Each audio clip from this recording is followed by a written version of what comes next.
오늘은 데오빌로가 됩시다. 데오빌로가 됩시다. 함께 제목으로 말씀을 나누겠습니다. 우리 옆 사람에게 좀 이렇게 인사합시다. 데오빌로가 됩시다.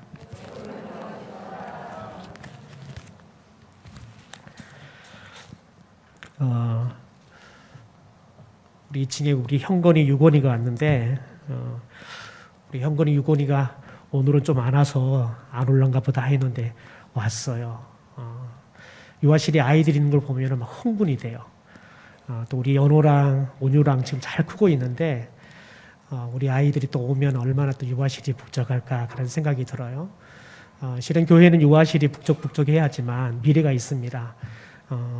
우리 성도들이 늘 기도해야 할 것은 우리 유아실에 있는 아이들이 늘 충만하게 꽉 찰 수 있도록, 그리고 유아 세대도 많아져 갈 수 있도록 그렇게 좀 기도해 주시면 좋겠고, 또 젊은 세대들이 또 코로나가 회복이 되고 난 이후에도 지금 많이들 교회를 오지 않는데 이게 한국 교회 전체적인 분위기인 것 같아요. 근데 저희 교회도 그런 것 같아요. 그래서 이번 주에는 우리 젊은 분들 신방들을 다 하려고 지금 계획을 하고 있는데, 우리 젊은 분들이 또 믿음이 회복이 되고 다시 예배 자리가 회복이 될 수 있도록 성도님들이 또 기도해 주시면 좋겠는데, 저희 교회 같이 좀 이렇게 시골 교회, 그리고 전통이 있는 교회는 어려워요. 특별히 젊은 분들이 자칫 잘못하면, 우리 어르신들이 신앙으로 권면하면 그게 어린 시절부터 자라오면서 또 집안이나 아니면 또 이렇게 가깝기 때문에 또 상처 아닌 상처가 될 수 있습니다. 그래서 우리 젊은 분들을 위해서 기도를 많이 해주셔야 됩니다. 그래서 왜 교회 안 나오냐, 그것보다는 격려해 주시고 또 기도해 주시고 그렇게 또 많이 해주시면 좋을 것 같습니다. 특별히 유아실을 보면 아이들이 잘하는 걸 보잖아요. 잘하는 걸 본다는 건 참 행복한 것 같아요. 제가 늘 유아실 보면 제가 전도사 시절에 굉장히 말씀을 전하러 올라가면 저희 아이들을 꾸짖었어요. 왜냐하면 저희 아이들이 뭐 시끄럽게 해서가 아니라 저희 아이들은 훈련을 아주 엄하게 시켰어요. 절대 유아실에 갈 때에는 가져가지 못해 예배를 반드시 드려야 돼요. 근데 다른 아이들은 막 뛰어다니고 난리예요. 그러면 좀 그걸 분위기를 잡으려고 하면 그런다고 집사님 아이를 또 야단칠 수 없잖아요. 그러니까 늘 저희 아이들을 야단을 치는 거예요. 겸이 하영이 앉아라. 야단을 치는 거. 그래요. 참 억울하죠. 쟤네들 앉아있는데 앉아라 그러니 얼마나 억울하겠어요. 그래서 유아실을 볼 때마다 아이들 때문에 제가 좀 소갈이 했던 그런 마음들이 좀 느껴져요. 그런데 벌써 이렇게 커가지고 이렇게 앉아있잖아요. 여러분, 이렇게 우리가 잘하고 변한다는 것 굉장히 중요합니다. 그런데 잘하는데 건강하게 자라서, 그것도 하나님께서 원하시는 모습으로 자라서 하나님께 기쁨이 될 뿐만 아니라 쓰임 받는다는 것은 참 귀한 것 같습니다. 우리가 지난주에는 저와 여러분이 신앙이 제일로 중요하다는 것들에 대해서 말씀을 나눴습니다. 그러면서 성전을 건축하라는 말씀을 나눴는데, 그게 성전의 건축의 목적이 아니라 예배가 회복이 되는 게 목적이라는 거예요. 왜냐하면 예배는 신앙의 심장 같은 거다라고 이야기했어요.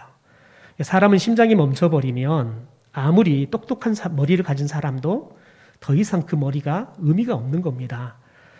그러니까 우리의 신앙은 예배가 살아있을 때 우리 신앙이 건강하게 세워져 가는 겁니다. 그래서 지난주에 저희들이 예배가 회복이 돼야 된다. 예배를 제일로 생각하고, 그래서 우리가 신앙을 제일로 생각하는 삶을 살아야 된다는 말씀을 나누었는데, 오늘은 특별히 거기에 관련되어 있는 예배를, 다시 말해 신앙을 제일로 생각하며 살아가는 사람, 그런 사람에 대한 말씀을 함께 좀 나누려고 합니다.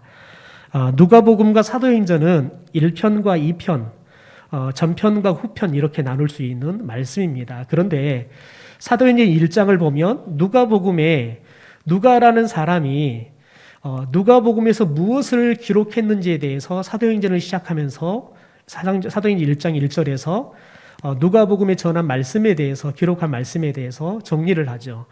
예수님에 대해서, 또 예수님의 공생애, 그리고 더 나아가서 예수님이 십자가와 부활하심, 승천하심에 대해서 기록해서 보냈다. 누구에게 보냈냐면 데오빌로라는 사람에게 이 편지를 누가가 보낸 거예요. 왜 보냈냐면 데오빌로가 이 기록된 말씀을 그가 받고 그리스도 안에서 믿음이 성장하기를 원하는 거지요. 여러분, 도대체 그 데오빌로라는 사람이 어떤 사람이기에 누가는 누가복음 사도행전을 통해서 이 데오빌로에게 이렇게 편지를 통해서 하나님의 말씀을 전해 주었을까요? 실은 이 데오빌로에 대한 정보는 누가가 기록한 누가복음과 사도행전에 나오는 조그마한 그 정보 외에는 어디에서도 찾아볼 수가 없습니다. 그래서 우리들이 그 조그마한 정보를 가지고 이 데오빌로에 대해서 우리가 먼저 좀 살펴보려고 합니다. 먼저 누가는 데오빌로를 각하라 이렇게 호칭을 하면서 데오빌로가 사회적으로 높은 지위에 있는 사람이라고 소개를 합니다. 여러분, 그런데 이 헬라어로 각하라는 말은 크라티스토스입니다. 크라티스토스인데 어떤 의미가 있냐면 가장 강한, 가장 고귀한, 가장 탁월한 최상급의 의미를 가지고 있는 뜻을 담고 있습니다. 그런데 이 각하라는 단어는 누가가 기록한 누가복음과 사도행전에 딱 4번만 나옵니다. 사도행전 23장 26절에 보면 글라우디오 누시아는 총독 벨릭스 각하께 문안하나이다 라고 이야기를 해요. 여러분, 이것은 천부장인 글라우디오 누시아가 총독이었던 벨릭스에게 이제 로마로 압송되어지는 바울을 보내면서 편지를 써서 보내는데 그 편지 앞부분에 이 벨릭스 총독을 뭐라고 부르냐면 각하라고 불러요. 각하. 그러니까 우리가 이걸 통해서 알 수 있는 거 뭐냐면 이 각하라는 직책은 적어도 총독 정도의 높은 지위에 있는 신분을 가진 사람들을 부를 때 쓰인 호칭이었다라는 것들을 우리가 예측할 수 있습니다. 또 사도행전 26장 25절에 보면 베스도 총독에게도 바울이 이렇게 말합니다. 베스도 각하여 이렇게 이야기하죠. 베스도 각하여. 그러니까 총독이라는 지위를 갖고 있는 사람들에게 각하여 이렇게 사용해서 부르는 것을 봅니다. 그러니까 우리가 이 말씀들을 조합해 보면 이 데오빌로가 각하라는 직책을 가졌다는 것은 로마의 대제국에 있어서 굉장히 높은 고위 간직에 있는 사람이라는 것들을 우리가 알 수 있습니다. 여러분, 특별히 신약시대에는 이 노마라는 나라가 대제국을 이루었습니다. 마치 천하 제1의 나라처럼 이 노마라는 나라는 강대국이었습니다. 영토도 넓고요. 사회 구조도 대국답게 굉장히 아주 촘촘하게 잘 짜여진 구조를 갖고 있고 이 법률도 굉장히 세밀하게 굉장히 발전된 법률로 만들어져 있었습니다. 그러니까 로마 제국은 굉장히 대단한 나라였다는 거예요. 여러분, 그런데 이런 나라에 각하로 불리는 고위 간직에 있다. 여러분, 몇 사람이나 이렇게 고위 간직에 있는 사람이 있겠습니까? 특별히 이 로마 제국의 인구를 한 5천만 정도로 봐요. 여러분, 그러면 5천만 중에서 이 각하라고 불릴 수 있는 높은 간직을 가질 수 있는 사람들은 극소수일 거예요. 굉장히 그러니까 특별한 사람들이지요. 그때의 사회적인 분위기를 봤을 때는 1차적으로는 아마 굉장히 명망이 깊은 집안에서 태어난 사람들일 거예요. 더 나아가서는 그럼에도 불구하고 치열한 경쟁을 하면서 더 나아가서 나라를 위해서 공을 세우는 그런 일들을 통해서 황제에게 인정을 받고 그래서 각하까지 총독이란 높은 자리까지 올라가는 거지요. 여러분, 그러니까 데오빌로는 어떻게 보면 각하라고 칭한 걸 봤을 때 데오빌로는 사회적으로 성공한 사람인데 아주 크게 성공한 사람이에요. 그러다 보니까 각하라는 이 호칭으로 불리게 되어지는 거지요.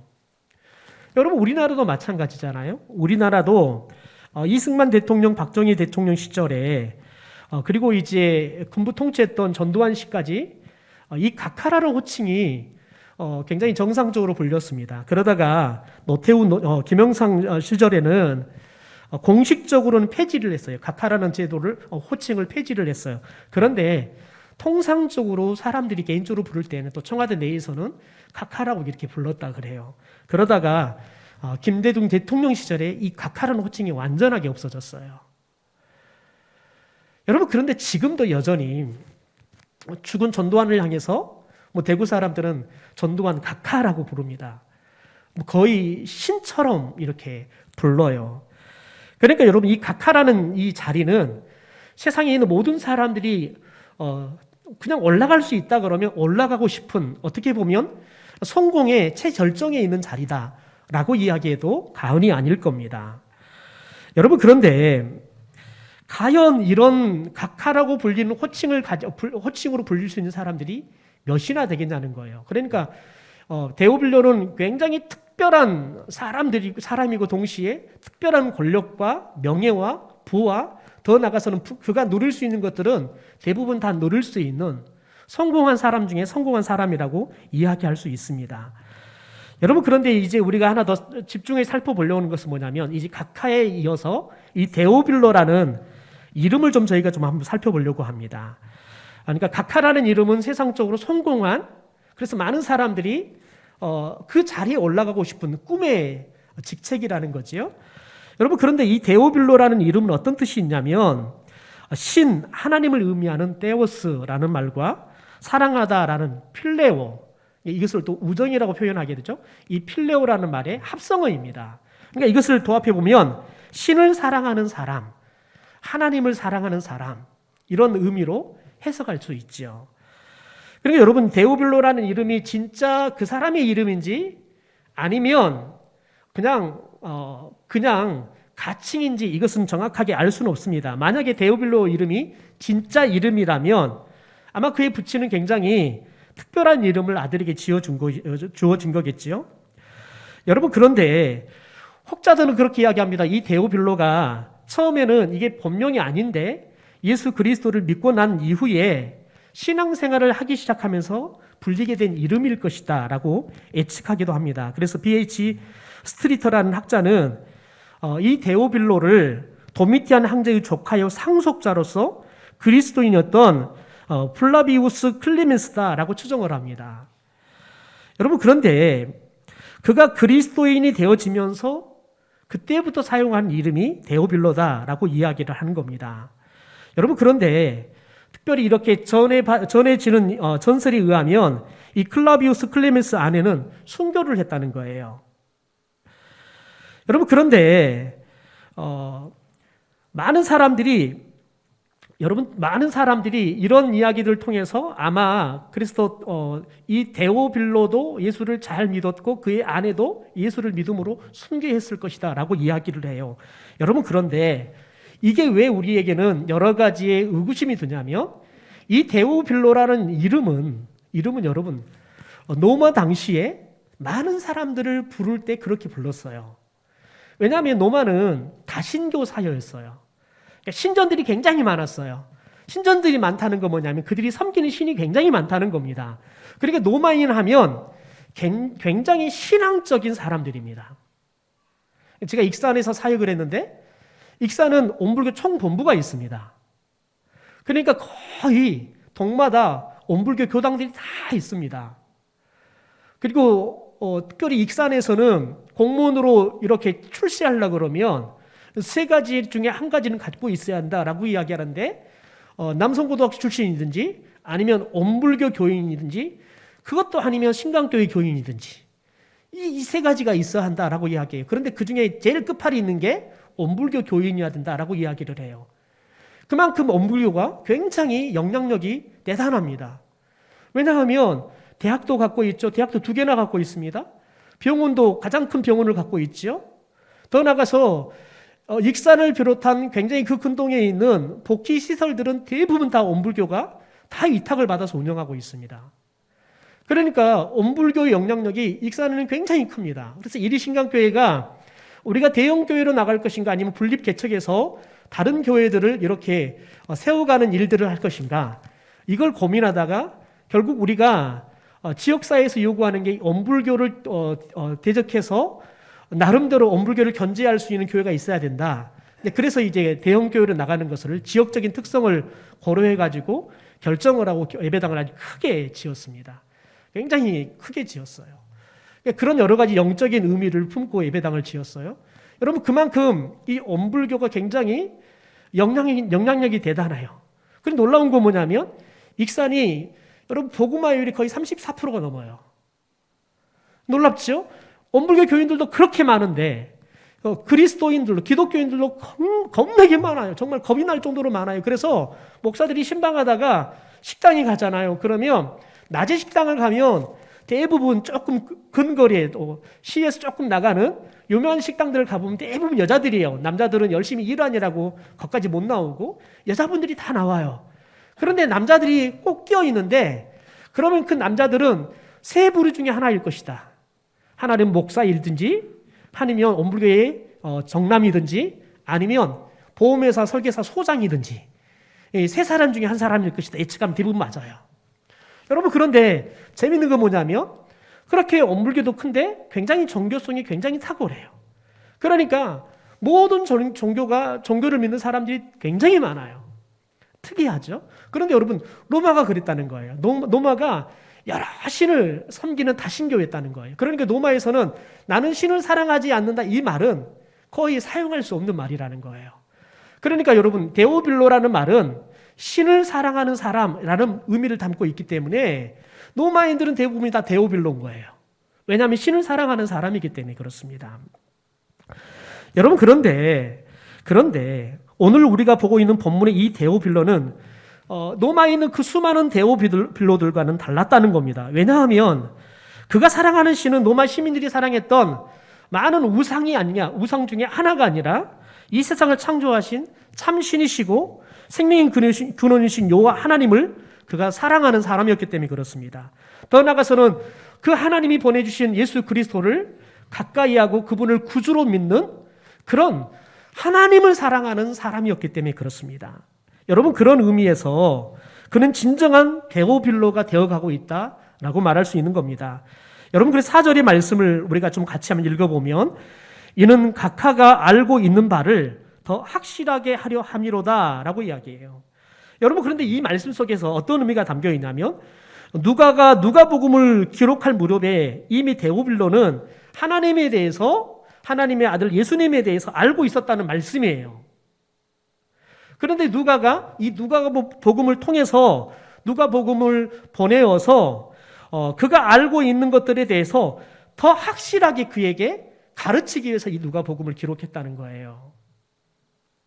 여러분 그러면 이 데오빌로는 어떻게 해서 하나님과 예수님에 대해서 알게 되었을까요?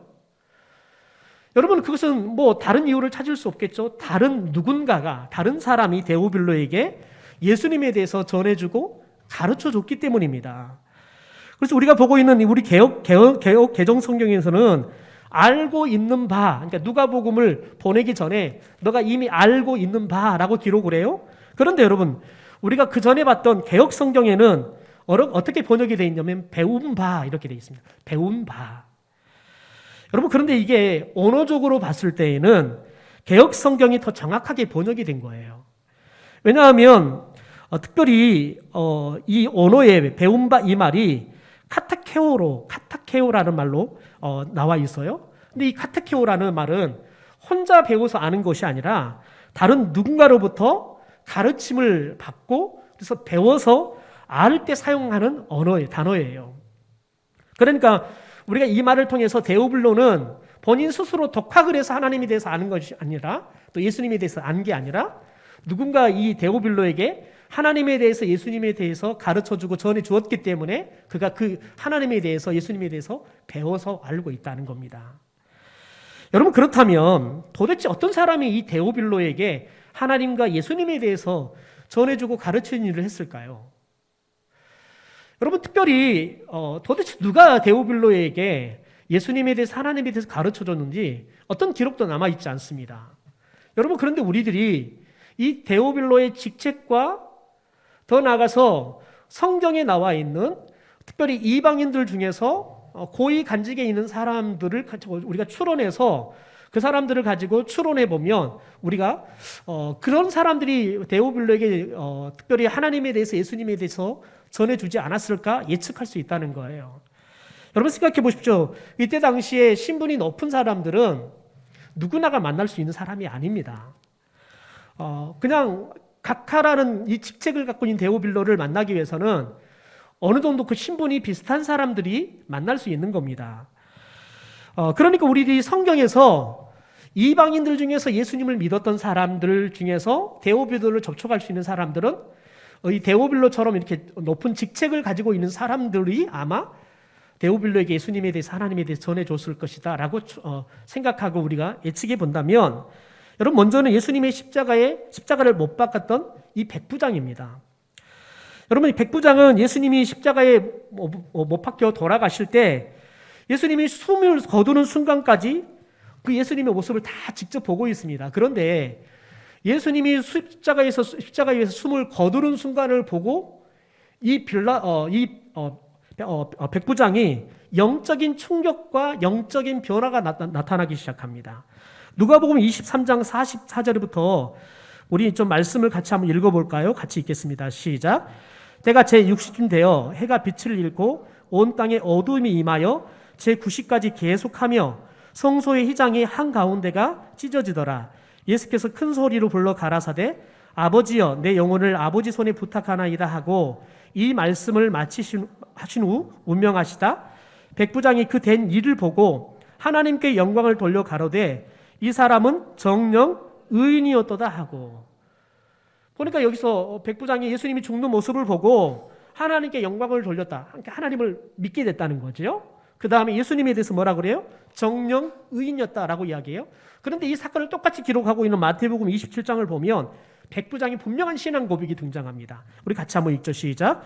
백부장과 및 함께 예수를 지키던 자들이 지진과 그 되는 일을 보고 심히 두려워하여 가로되 이는 진실로 하나님의 아들이었도다 하더라.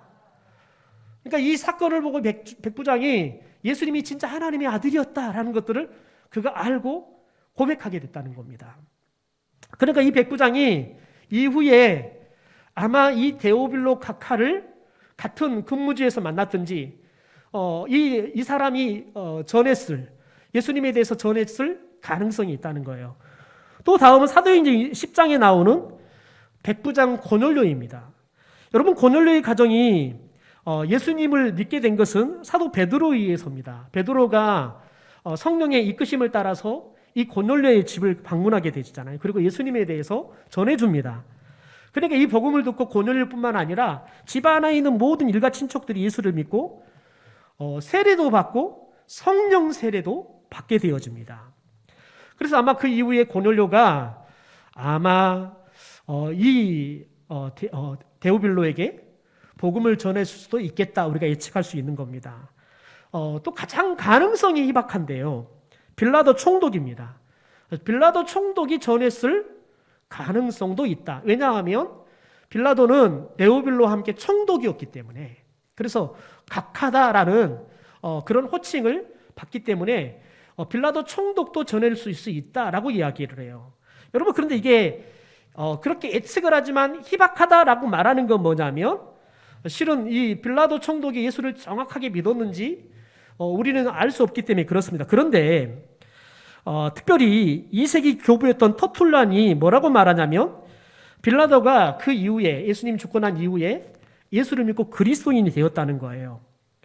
그래서 지금도 이집트에 가보면 이집트에 널리 퍼져 있는 개신교회가 있습니다. 홈트 교회가 있고요, 또 에디오피아 교회가 있는데요. 여러분, 이 에디오피아 교회, 이 콤트 교회와 에디오피아에 있는 교회들은 특별히 빌라도와 그의 아내 프로콜라를 성인으로 이렇게 모시고 있다는 거예요. 그러니까 그 이후에 이 빌라도 총독이 회심을 하고 아내와 함께 예수를 믿었다는 거죠. 그래서 특별히 이집트에 가보면 콤트 교회는 그런 연유 때문에 그렇게 성인으로 모시고 있다. 그래서 아마 총독이었던 빌라도가 이 데오빌로에게 복음을 전했을 가능성도 있다라고 예측을 하는 겁니다.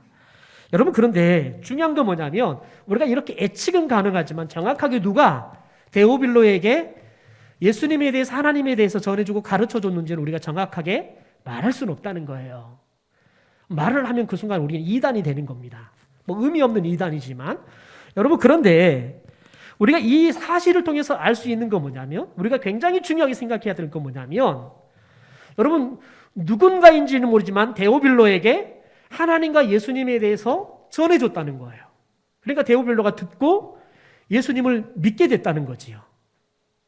여러분의 사도 바울은 뭐라고 말하냐면, 듣든지 아니 듣든지, 때를 얻든지 못 얻든지 하나님의 말씀을 전파하는 일에 아주 힘을 써라 라고 이야기를 하는 거예요. 왜냐하면 우리가 보기에는 그래요. 전하면서 사람이 안 들을 것 같은데 무슨 의미가 있을까? 내가 전한다고 해서 저 사람이 믿을까? 그런 의구심들 때문에 우리가 복음을 못 전해요. 여러분, 그런 중요한 거 뭐냐면 복음은 한 번 전해지면 땅에 떨어지지 않는다는 겁니다. 여러분, 전하는 사람이 없으면 믿을 길이 없어요.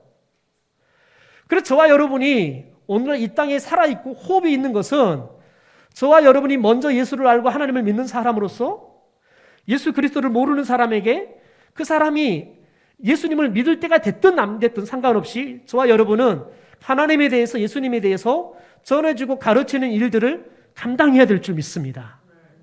그럴 때 여러분, 저와 여러분 때문에 또 다른 데오빌로가 나올 수 있기 때문에 그렇습니다. 여러분, 그렇다면 누가는 어떻게 이 데오빌로에게 편지를 보낼 정도로 그렇게 가까운 사이가 되었을까요?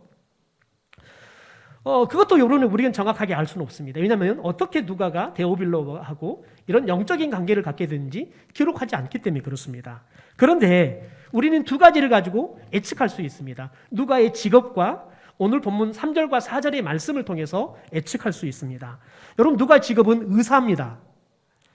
여러분, 의사의 강점이 뭐냐면, 좋은 점이 뭐냐면 지휘고하를 막론하고 모든 사람을 만날 수 있다는 겁니다. 왜냐하면 질병은 지휘고하, 더 나아가 남녀노소를 막론하고 모두가 발생하기 때문에 그렇습니다. 그러니까 아마 데오빌로 본인이나 가족들 중에서 병이 들어서 아프니까 의사에 또 누가를 불렀을 것이다. 그런데 누가가 정말 성심성의있게 치료를 해주는데 아마 누가는 치료하기 전에 믿음의 의사들이 그렇듯이 기도를 먼저 하고 그리고 치료했을 것이다. 그러다 보니까 데오빌로가 관심이 생겨서 도대체 너가 기도하고 있는 그 신은 누구냐? 왜냐하면 로마인들은 신에 대해서 굉장히 관심이 많기 때문에 그럴 때 아마 누가가 데오빌로에게 하나님에 대해서, 예수님에 대해서 전해주게 되었을 것이다. 그로 인해서 이 데오빌로가 예수님과 하나님을 알고 믿음으로 인해서 영적인 관계가 맺어지게 되었을 것이다. 그러면서 이 데오빌로 보니까 데오빌로가 예수님에 대해서 듣긴 들었지만, 하나님에 대해서 듣긴 들었지만 보니까 자신도 더 정확하게는 모르고 해서 내가 더 정확하게 더 많이 알아보고 난 후에 당신에게 편지로 이렇게 알려주면 되겠느냐. 그렇게 해서 아마 이 데오빌로에게 누가복음을 보내면서 예수님에 대해서, 하나님에 대해서 더 자세하게 전해준 건 아닐까라고 예측할 수 있다는 겁니다. 왜냐하면 3절과 4절의 말씀이 그 힌트를 주고 있기 때문에 그렇습니다. 우리 공동번역으로 3절과 4절 말씀을 함께 읽어보겠습니다. 그런데 존귀하신 데오빌로님, 나도 모든 것을 처음부터 정확하게 조소하여 보았으므로 귀하께 이 이야기를 차례대로 엮어드리는 것이 좋겠다고 생각하였습니다. 이는 이미 배우신 일들이 확실하다는 것을 귀하께서 아시게 하려는 것입니다. 그러니까 여러분 보세요. 여기서 3절에 이야기하는 게 뭐냐면 나도 모든 걸 처음부터 정확하게 다시 조사해 봤다는 거예요. 그러니까 처음 만났을 때는 잘 모르는 부분이 있었겠죠. 그러니까 돌아와서 데오빌로가 이미 하나님에 대해서, 예수님에 들어서 알기는 않는데 자기가 만나서 보니까, 이야기를 하다 보니까 또 그런 부분에 대해서 본인도 가르쳐 줬는데 본인도 또 모르는 부분들이 있더라는 거죠. 그래서 내가 가서 더 자세하게 조사하고, 그러니까 가르침 받고 배워보고, 그리고 난 다음에 이 데오빌로가 당신이 배웠던 일들을 더 정확하게, 확실하게 또 더 많이 알 수 있도록 하기 위해서 내가 누가복음을 써서 보낸다라고 이야기를 하는 겁니다. 여러분, 이 데오빌로 이야기가 도대체 우리에게 무슨 의미가 있을까요? 무슨 의미가 있기에 제가 이렇게 구구절절 여러분에게 이야기를 할까요? 여러분, 우리가 지금까지 살펴봤던 데오빌로는 두 가지의 삶을 선택할 수 있었습니다. 하나는 각하로서 로마 제국에 있는 권력, 부, 명예, 혜택들을 즐기며 사는 삶입니다. 그러니까 각하로서의 세상 사람들이 생각하기에 성공한 인생을 사는 거지요. 또 다른 하나는 데오빌로, 즉 하나님을 사랑하는 사람으로서 로마 제국이 아니라 하나님의 나라 백성으로 사는 삶인 겁니다. 여러분 생각해 보십시오. 여러분은 각하로 살면서 이 세상에서 주는 이 즐거움과 명예나 부나 그런 걸 누리고 살고 싶습니까? 아니면 데오빌로가 되어서 예수님의 은혜 중에 살고 싶습니까? 여러분 어떠세요? 각하로 살면서 세상에 부도 누리고 명예도 있고 권력도 있는 삶을 살고 싶습니까? 아니면 예수 그리스도를 믿는 하나님을 사랑하는 사람 데오빌로가 되어서 여러분은 하나님의 은혜로 사는 삶을 살고 싶습니까? 선뜻 대답하기 어렵죠? 선뜻 대답하기가 어렵습니다. 여러분 그런데 데오빌로는 각하의 삶이 아니라 데오빌로의 삶을 선택했다는 거예요. 여러분 참 좋은 것은 정말 이렇다면 얼마나 좋겠습니까? 세상의 모든 권세나 명예나 부를 다 누릴 수 있는 각하의 삶도 살면서 동시에 하나님의 은혜로 살아가는 데오빌로의 삶도 같이 살 수 있다면 얼마나 좋겠습니까? 여러분 그런데 그게 불가능하다는 거예요. 두 가지의 삶은 충돌이 일어나서 불가능하다는 거예요. 여러분 그래서 이 충돌이 일어날 때 우리는 어떻게 해야 되냐는 거예요. 첫째는 이 두 길이 충돌할 때 손해를 보더라도 데오빌로의 삶을 선택하는 결단을 해야 한다는 거예요. 여러분 생각해 보십시오. 어느 날 노마 황제가 데오빌로에게 야 데오빌로야 내가 이제 오늘 신전에 올라가는데 너 나랑 같이 대동하자. 근데 나서려고 보니까 자기뿐만 아니라 총독이 자리에 있는 사람들은 앞으로 또 그렇게 총독이 되고 싶은 사람들을 다 황제에게 잘 보이기 위해서 같이 따라가는 거예요. 그런데 따라가면 뭐 하냐면 노마 황제가 노마 신전에 올라가서 신에게 예배를 드리면 자기들도 예배를 해야 되는 거예요. 여러분 그러니까 이 황제의 명령을 따라서 신전에 올라가자니 하나님을 섬기는 게 아니라 하나님을 배교를 하는 게 되는 거예요. 그러니까 굉장히 고민이 되는 거죠. 따라 올라가서 이 출세의 자리를 계속 지키고 더 출세를 할 것인가? 아니면 왕의 명을 거절했다가 내가 이 직을 잃어버리고 아니면 내 목숨도 가족의 목숨도 이태로워질 것인가? 굉장히 엄청나게 어려운 선택을 해야 한다는 겁니다. 여러분 그런데 데오빌로는 각하의 삶을 포기하고 하나님을 사랑하는 사람, 이 데오빌로의 삶을 선택했다는 거예요. 뭘 보면 아냐면 여러분 누가가 사도행전을 보내면서 사도행전 1장에서 뭐라고 표현하냐면 데오빌로여라고 이야기합니다. 그러니까 누가복음에서는 데오빌로 각하여라고 불러요. 그런데 이제 믿음이 더 깊어지고 영적인 관계가 여러분 더 돈독해지니까 이제는 누가가 뭐라고 말하냐면 데오빌로여라고 이야기하는 거예요. 각하를 호칭을 붙이지 않아요. 데오빌로여라고 이야기하는 거예요. 여러분이라면 어떻게 하시겠습니까? 각하의 자리를 선택하시겠습니까? 하나님을 사랑하는 데오빌로의 삶을 선택하시겠습니까? 저는 부디 우리 성도들이 데오빌로의 삶을 선택할 수 있는 믿음의 용기가 있게 되기를 주님의 이름으로 축원합니다. 둘째로 여러분 로마 제국이 주는 쾌락보다는 하나님의 나라의 거룩한 즐거움을 사모하는 사람이 되어야 한다는 거예요.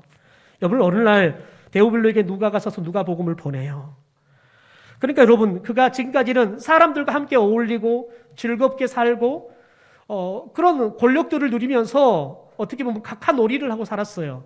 그런데 이제는 하나님을 알고 하나님의 말씀 누가의 서신을 받고는 그 서신을 읽고 또 읽고 하면서 마음의 말씀을 담는 일들을 하는 거예요. 그러면서 말씀이 즐겁고 말씀 보는 게 여러분 정말 행복한 삶을 살아가는 거예요. 더군다나 여러분 누가복음의 속편을 이어서 사도행전을 보내주는 거예요. 근데 사도행전을 읽어보니까 너무 그냥 이야기가 신명난 이야기인 거예요. 왜냐하면 예수 믿는 사람들이 어떻게 예수를 믿어가고 어떻게 그 사람들이 변화가 일어나고 어떻게 하나님의 나라가 확장되어져 가는 이야기들이 가슴 흥분되게 막 기록이 되어 있는 거예요. 그러니까 말씀을 보는 일에 그가 그냥 흠뻑 빠져버릴 수밖에 없는 거예요. 여러분 하나님의 말씀은 한번 은혜를 경험하면 저와 여러분이 거부할 수 없는 불가항력적인 은혜를 우리 가운데 주게 될 줄 믿습니다. 그래서 저와 여러분 세상의 쾌락을 추구하는 것보다 드라마를 보는 것보다 하나님의 말씀을 보는 것이 더 즐거운 인생을 살아가야 될 줄 믿습니다. 세 번째로 여러분 하나님을 사랑하는 사람인 데오빌로가 되기 위해서는 날마다 기도해야 한다는 거예요. 사도 바울은 에베소서 6장 24절에 이렇게 말합니다. 우리 주 예수 그리스도를 변함없이 사랑하는 모든 자에게 은혜가 있을지어다. 네, 기도하는 겁니다. 예수 그리스도를 변함없이 사랑하는 모든 사람에게 뭐가 있어야 한다고요? 은혜가 있어야 한다는 거예요. 여러분 저와 여러분이 내가 하나님을 사랑해야지 하나님을 사랑하되 더 내가 뜨겁게 사랑해야지 아무리 여러분 우리들이 마음에 결단한다 그래서 우리가 하나님을 사랑할 수 있는 게 아니에요. 하나님의 은혜가 부어져야지만 하나님을 사랑할 수 있는 거예요. 사도 바울이 그래서 뭐라고 고백하냐면 내가 내가 예수를 믿은 것도 내가 그 누구보다 예수님을 위해서 특심을 가지고 어떤 사도보다 더 열심히 내가 복음을 전하는 일을 할 수 있었던 것은 내 열심도 아니고 내 잘남도 아니고 오직 하나님의 은혜로 된 것이다 라고 고백하는 거예요. 사도행전 이야기를 시작하면서 누가가 여러분 이 데오빌로에게 무엇을 가르쳐 줍니까? 초대교회가 성령을 기다리며 뭐 했어요? 기도했다는 거예요. 기도하니까 성령이 임해요. 성령이 임하니까 권능이 임해요. 그러니까 여러분 하나님을 사랑하는 사람으로서의 여러분 데오빌로의 삶을 힘있게 살아갈 수 있는 거예요. 여러분 그러므로 저와 여러분이 하나님을 진짜 사랑하는 데오빌로의 삶을 살려고 한다 그러면 저와 여러분이 하나님 앞에 기도해야 될 줄 믿습니다. 우리가 기도할 때 하나님께서는 우리에게 성령을 부어주실 줄 믿습니다. 성령이 오면 저와 여러분 가운데 권능이 임하게 될 줄 믿습니다. 저와 여러분이 그 권능으로 살아갈 때만이 하나님을 변함없이 사랑하는 진정한 데오빌로가 될 줄 믿습니다. 저는 우리 성도들이 기도함으로 정말 진짜 하나님을 사랑하는 변함없는 신앙을 가지고 살아가는 그런 성도들이 되기를 주님의 이름으로 축원합니다.